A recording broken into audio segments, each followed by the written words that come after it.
Hello everyone, welcome to Kornowski Originals Free Art Lessons. Who doesn't like a good free art lesson? Yeah, so we're going to get some basic drawing techniques in today, and I've got a picture I want to work from.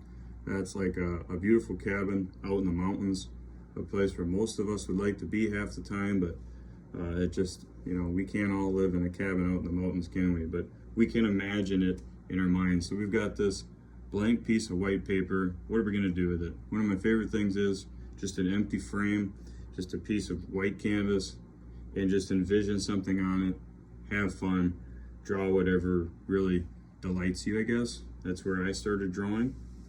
I started just drawing things that I liked. And so I like cabins in the mountains. I know a lot of people like landscapes, so I thought I'd pick that as a free art lesson. So remember, you can always stop me in the video as you watch it. You don't have to rush along like I do. And really, I'm not rushing, that's just my speed. I've learned to work quickly. But you can always pause me, catch up, pause, catch up.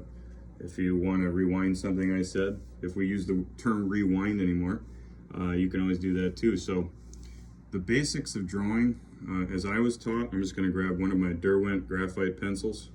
This is how you hold your pencil. It sits inside of a triangle, so to speak. And when you move the pencil, you see how I can flex my hand properly.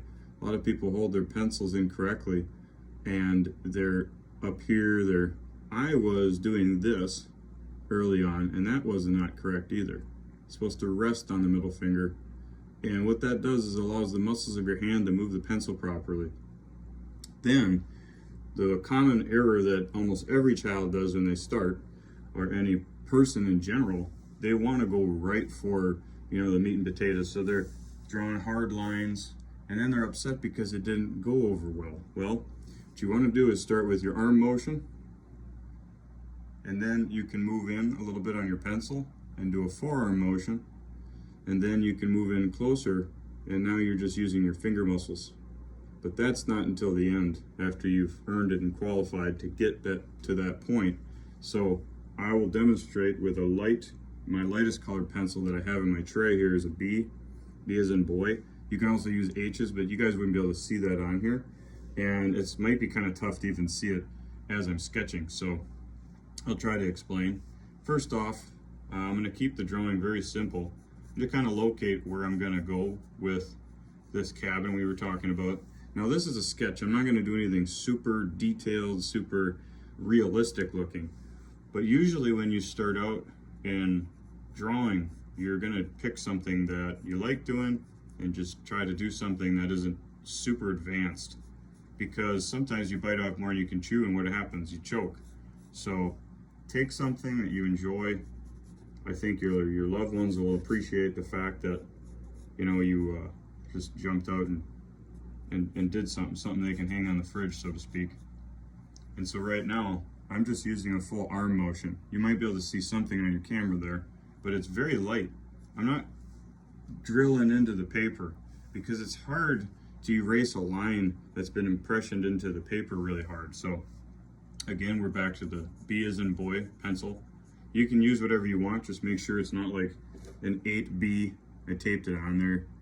That's very, very dark and thick, very soft lead. So when you go into the H's, for example, that's when it starts getting very light. And I'm just sketching right now. Here's how easy it is to erase. If you don't like something at this point, you can very easily erase it, but you can't do that when you're drilling lines into the paper. So I'm just gonna go ahead, get this fence over here. You can see I'm holding the pencil butt like that. It takes a little practice to get to that point where you get used to it. There's some shadows over here. There's a beautiful tree, kind of rises up. And I'm gonna put the chimney on the other side. I've got a little photo reference off camera, and so there's some smoke that would come up, and a big, beautiful range of mountains. Reminds me of going to the Great Smoky Mountains recently with my family, and it was a great time. I recommend anybody to go down to the Great Smoky Mountains sometime. And we just go like this. So right now I've got everything placed where I want it. That's just the major point I'm driving at right now. Now it may take you it could take half an hour to get to the point where your cabin's not too big for the paper and your mountains aren't too big. You don't need to look just like mine. I want you to feel comfortable with your own picture and you can put your own spin on it. So this is your chimney here. And now I'm going to start darkening it up and hopefully you'll be able to see it a little bit better on the camera. This tree is kind of like a dead looking tree, so that'll be kind of neat. And maybe we'll even put like a bald eagle up there or something, you know. People count sheep sometimes when they want to go to sleep at night. I don't do that. I just imagine I'm like a bald eagle and I'm flying over certain areas and I'm seeing like a bird's eye view of everything. You gotta give it a try sometime. Put you to sleep every time, just about. I don't get more than half a mile and I'm out like a light. Okay, so I'm gonna add a door here. You gotta have a really cool door. And maybe a little window above it. How about that? And a couple windows on the side. Now it's a little like Bob Ross, some happy little trees in there, right? Okay, so this is my sketch. And like I said, it might take you 20 minutes to get there, and you might not even be that happy with it. It doesn't matter. You gotta be a cheerleader for yourself. You can't be somebody who is booing yourself, right? So we're talking about holding the pencil. If you need to redo how you hold the pencil, it might take a couple weeks, but I strongly recommend that you get that pencil tip coming out between the three of these, the two fingers on the thumb, because now you'll be able to move it properly. We talked about the arm motion, forearm, and then when you get to bread and butter at the end, now you can start drawing closer up. Also, we're talking about building up soft lines right now to a darker line, a thicker line. So I'm gonna drop my B pencil and go in with a 3B. So we're getting thicker and softer lead. I shouldn't say lead, it's graphite. And now I'm gonna go into the foreground here. And this is really how I draw.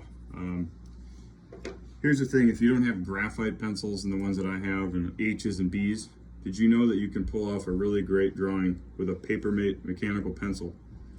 You can actually get very soft lines and very dark lines with just number 2.7 millimeter. You could just get these at any Dollar General.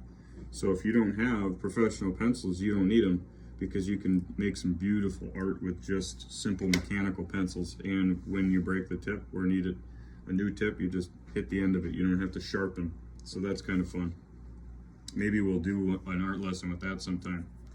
But right now, I'm going to continue sketching in with a darker pencil, and just kind of getting everything where it belongs. In the background, we have the mountain range. So you can see I'm still not driving it in. I'm just kind of sketching out. And a little bit, I'm going to start shading. When I shade, all I'm doing is going like this. It's almost like scribbles, but they tend to be straight scribbles. And then cross hatching is when you're drawing lines like this. And then you're drawing lines over the top. And then you're drawing lines like this. And then you're drawing lines straight down. And you can see my hands going horizontal lines. Okay. Cross hatching has a lot to do with shading. And then if I wanted to do it in a diagonal, I'm going to work a diagonal line down. And if that's still not enough, I'm going to find a line that goes against the grain of both of those. And so there's straight down, straight across. There's an angle this way and an angle that way. And that typically will get you where you need to go in terms of shading. As you can see, I'm taking the end of the cross hatching lines and I'm fading them off, because in my picture I see those trees fading in the distance, or fading as they get closer to the bottom of the tree, because maybe there's some mist in the air. Maybe this is like the morning fog or something. We get a lot of that here in Algoma where I work and do art lessons and make paintings. So I've learned to work quickly. So I have to apologize for working quickly, but also you can always just go back and watch what I'm doing and basically slow the whole process down. So I'm just kind of, it's almost like scribbling at times when you're working on art. If you look closely at Vincent van Gogh's art, a lot of his lines were these beautiful little controlled scribbles, but they were nonetheless scribbles. So I'm going to go ahead and just shade this whole entire side in. See how I did that? Just straight lines over it. And then I'm going to draw in that edge. There's an edge there. And then I'm just going to put a little texture with even further in the distance trees. Because remember, when you're going back in the distance, there's more air in between you and that item, that tree or whatever. So what happens is it looks more blue and hazy. Leonardo da Vinci discovered that. It's called aerial perspective. So if you start getting detailed back here and you start getting fuzzy up here, the eye automatically says that doesn't make sense, you can't do that. And people don't have to be a professional artist to be a professional critique, if you've noticed. And the reason I say that is if you listen to a symphony, and let's say you don't know how to play any kind of musical instrument, but if one of the oboes all of a sudden has a bad day and he plays a sour note, everybody knows it. Same thing in art. If I drew a picture of Clay Matthews, who used to play on the Green Bay Packers, and it doesn't look like him, nobody's going to know it's Clay Matthews. And it's just kind of how that works. You know, portraiture is especially severe that way. I could draw this tree incorrectly, but nobody would necessarily notice. But if I do a picture that's supposed to look like, say, Aaron Rodgers, and it doesn't, everybody knows it because they all know what he looks like. Or most people do, I should say. So I'm just rambling on a little bit as I work, and I am going to shade this door in because it just seems like that should be, I could almost see like some rugged dude walking out of there with his shotgun and his dog, something cool like that. But here's the slats. Remember, you don't have to be, you know, spot on with your photograph, and I do recommend photographic references if you have pictures you want to work from. I do recommend that. Don't feel like you're tied down to make it perfect, because if you're going to be a perfectionist in art, you won't be at it long. The reason why I say that is because it almost destroyed me as an artist, and I almost just gave up because everything had to be perfect all the time. And I found out later as I got older, you can't do that. The reason why is you'll never get it perfect, and that's okay. You're just taking an impression and doing the best that you can, and you're still going to see it only the way that you can see it. And we'll get into that more later. But here is the fence. I'm just doing some quick, kind of almost scribbly lines, honestly. But you'd be surprised how much of drawing and sketching is kind of like a scribble. Now, I wouldn't necessarily draw just like this if I was going for like a very realistic type of drawing.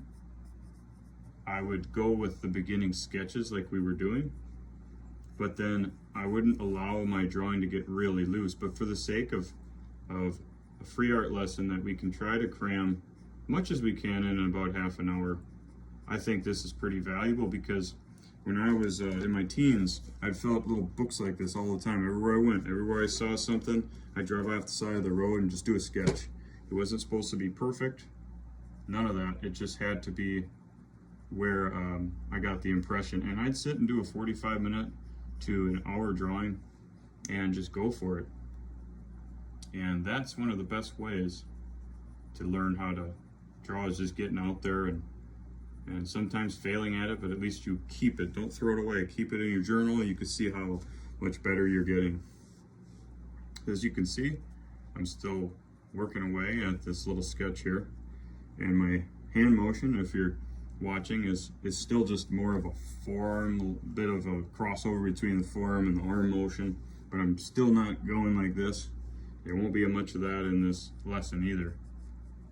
But you keep this arm and the holding of the pencil loose, so then you're not drawn into, you're not sucked into making it this perfect piece of art, right? You're keeping a loose style on this really kind of neat little cabin drawing that we're working on. Maybe not the normal art lesson that people would be used to, because sometimes it is kind of like an A and B thing and step 1 through 10, but I don't think it's the same for everybody. And I think it would be better to keep things a little more fluid. Everybody learns different. People do learn better one-on-one, and you can use this one-on-one. If you have any questions, feel free to ask. I do a lot of lessons through takelessons.com right now. And I teach in oil pastel, oil paint, Prismacolor color pencil here, and pen and ink. I can work in watercolor, it's not my forte, but definitely have used it before, and it was a lot of fun. But I ended up making my painting just look like an oil painting. If you want to paint like oil paints with watercolor, I can do that. A lot of the dark layers. Kind of funny, because that's normally watercolor is supposed to be more of a soft style of art. So I'm just kind of sketching in some background trees. You can see the darkest places are here and here in the foreground. Now that only makes sense. I wish I could zoom in. I don't know if I can zoom in with the video. No, I can't. It's just for photographs. But I'm going to beef up this whole shadow right here, and you can see I'm moving from my elbow. And you could say, well, what if I get outside the lines? Just take this eraser, knock out some of those lines that got where they didn't want to go. And there's a couple more windows on the side, because this guy, he likes a good view. That's what he likes. He wants a good view of those mountains. And we're going to darken that up. And we're going to get this tree over here. So we start from soft to darker to dark, and then to get into the darkest shadows toward the end. So it's something that you kind of have to work at. You don't go right into it. Very rare for any professional artist to do that. You have to sketch it out a little bit, and then you take your time working into the darks and the shadows. I like this old fence. We don't know how long it's been there, how many winters it's seen. Everybody likes a good fence, huh? Keeps the critters out sometimes. Marks the boundary line. There's another part of the fence on this side. Now remember, your photo reference, you can do what you want with it. You want to switch something up? I'll put my chimney on the other side. I don't care. The original picture I saw this come from was I didn't record it. It came from some museum somewhere that we had visited. And that's how inspiration comes. It just comes from wherever you go and everything you do and see. People you meet.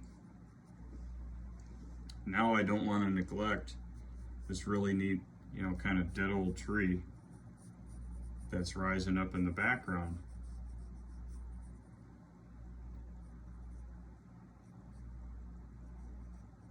Hopefully it doesn't fall over in a storm on this man's house here. I would hate that.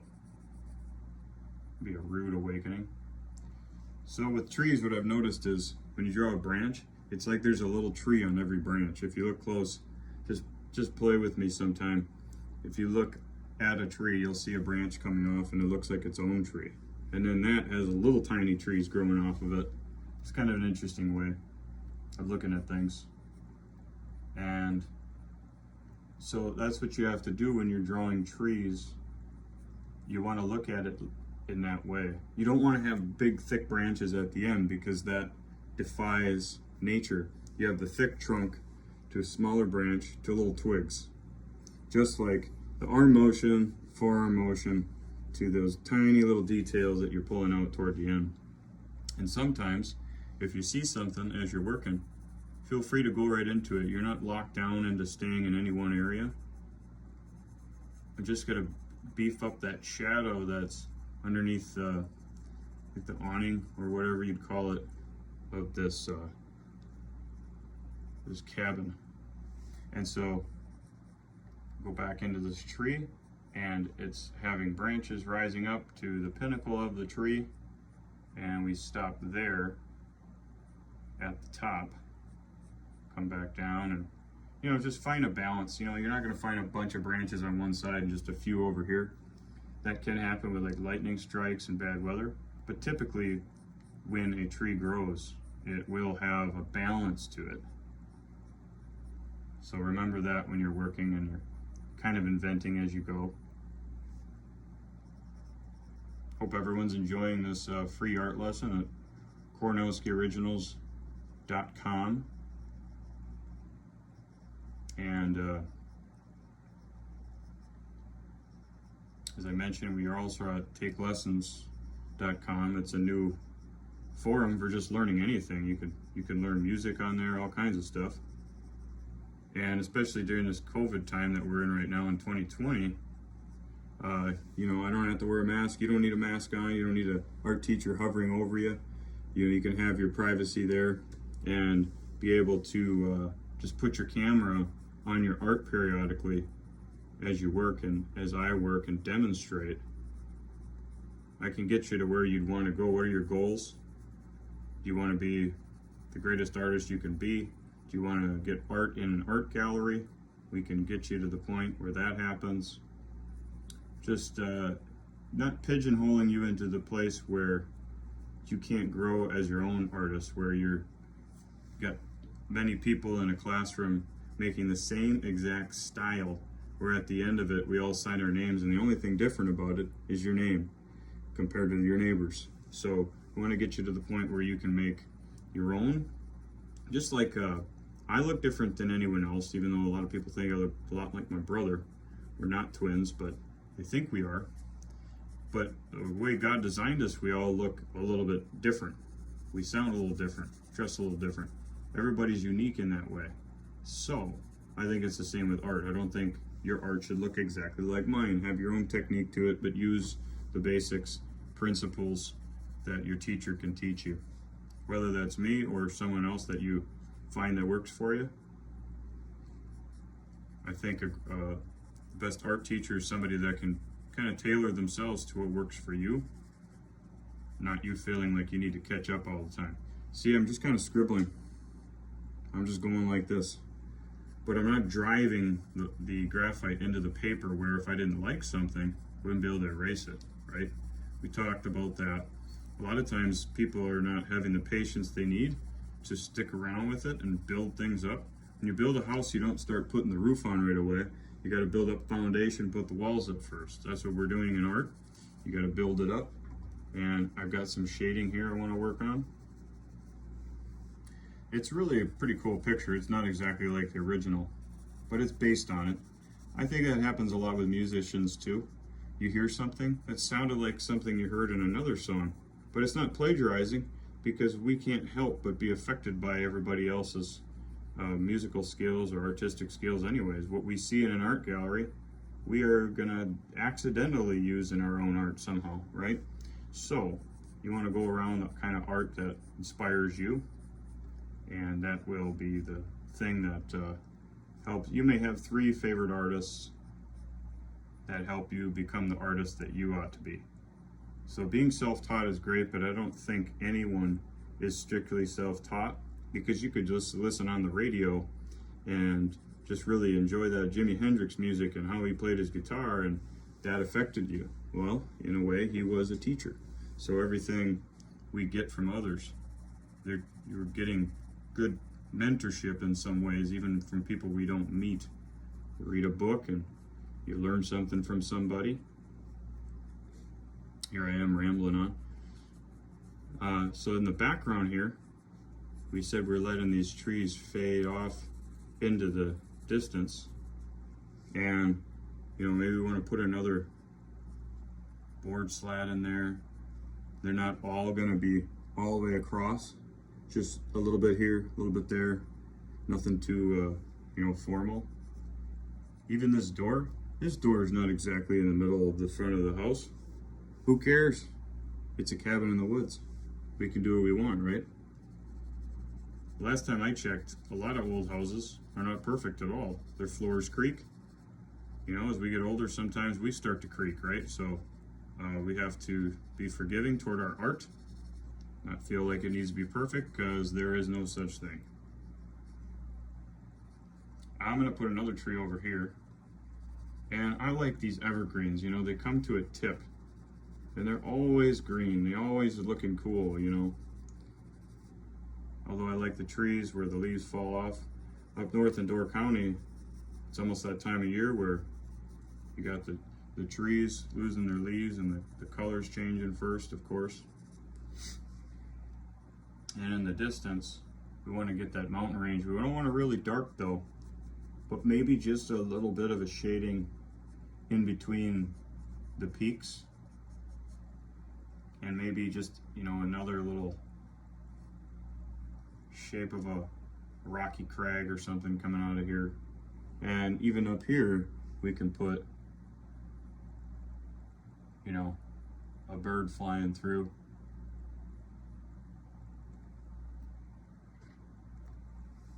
Okay, and we're getting pretty close to, you know, calling this a sketch. It's not supposed to be a detailed drawing that's supposed to pop off the paper. Like I said, when I did a lot of drawing in my earlier years, wherever I go, I was just finding something to draw. And I'd spend just an hour doing that with a pen and ink, just a simple pen. Probably a pen like a Precise V5, maybe, for example. Or no, ballpoint pens. Have you ever seen a Bic pen? Grab a ballpoint, because you can kind of sketch with those and get really light lines, and then you can build it up like with a pencil. With these, it's just like, it just goes right into the paper and, you know, it can bleed. So use a Bic if you want to do some outdoor drawing. Ballpoint pen, I like it. I think it'll work for you too. And just fill up a sketchbook. By the time you get to the last page, you'll start looking like Vincent van Gogh, possibly, because, you know, he wasn't appreciated in his time, but now his style of art is the most expensive money can buy. So don't forget that. You may be ahead of your time. So we're gonna just throw some lines in the back here, really, really light lines. You probably can't see them, what I just did there, but I could see from the picture I'm looking at, it's a little bit like naked over here, so I'm gonna put a fence in. Just seems like something should be over here. Now I'm getting a little closer to putting some really, you could see how I'm using hand motion instead of arm motion. So remember that when you're sketching. And remember, when you're sketching, have fun with it. Art is not supposed to be something that you're like a slave driver. I don't like that term, but I can't think of anything better than that term of just driving yourself like you're some kind of, you know, just like a tool. You're not a tool. You're more important than your art. Don't try to make masterpieces all the time. Just have fun with your art. So I'm just making these slats in the fence a little thicker, a little darker, a little more shaded toward the bottom. And his door is open. We're just inventing as we go. Door is open. Perhaps he overcooked the bacon this morning, and it smoked up the room pretty badly. So we gotta let some of that out. He's got the window up here, and say he's got some panes of glass, which would be kind of rare for that area, but let's do it anyways. This smoke, some of it's coming up through the chimney, and we'll just kind of let that work its way up. Hopefully there's not a bear out in the woods waiting to walk in through the door and have his breakfast. Just for fun, we'll pull out the good old 8B. That's a pretty thick lead, pretty strong lead. We're gonna just beef up the shadows. We've done our hard work.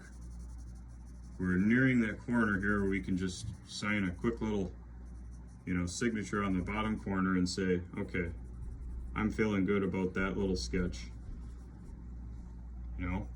And what are we gonna do next? Well, just be happy with the sketches you make and give yourself a little break in between sometimes, because it can be hard work. Focusing really hard on your art is a lot of work. And it is good to take a break and step back, because it will allow you to reset yourself and to see it from a different light. So it's kind of like looking at your picture from a camera. When you take a picture of it, you'll see something you didn't see with your own eye. I don't know why it is. It's just the truth. A lot of artists have noticed that too. I'm going to draw some hard lines in this tree. Now I'm doing what I see a small child do when they draw. They want to go like this. Well, now that you've done the work, now you can kind of draw in those hard lines, right? It took a lot of time to get here and a lot of energy and focus. Now you can enjoy putting in some hard lines here and there, but don't overdo it, don't overstate it. It'd be better to understate things in your art than overstate them.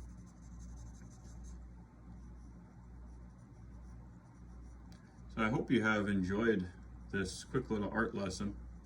Hope there are a few things you could glean from it. I know I've had to work fast, kind of like when you watch Bob Ross, he has to work pretty quick and you think, well, how can I do that? Well, just stop the show and just work on that one thing that he did really quickly. It's just like anything you do it really well because you do it so many times. And it's like that with anything. People that do oil changes on vehicles or repair the brakes, they do it so quickly. Don't let that be a deterrent from you learning how to do something just because somebody else can do it so fast. I still enjoyed playing basketball as a kid, even though Michael Jordan was way better than I was. And some of you have far more talent than I have in terms of art, so you just have to find a good mentor and you have to work hard at it and not give up and not quit just because you aren't where you want to be yet. So with these art lessons, we can get you there at KornowskiOriginals.com, and we're growing and learning more about the streaming services. So right now with TakeLessons.com, you can go through there and learn about 5 different media that we talked about: oil pastel, Prismacolor, colored pencil, pen and ink, just regular pencil, and I think I'm missing one of them. Yeah, I think that might be it. But those top 5 are usually the things that people want to learn how to do. And when you get really advanced, we can show you how to do portraiture techniques. Yes, you can be a portrait artist. So I hope you all enjoyed this lesson today, this free art lesson. If you're interested, look us up at TakeLessons.com. And I hope you enjoy the picture. I'll see if I can get you zoomed in on this. Of the cabin in the woods. Excuse my reach here.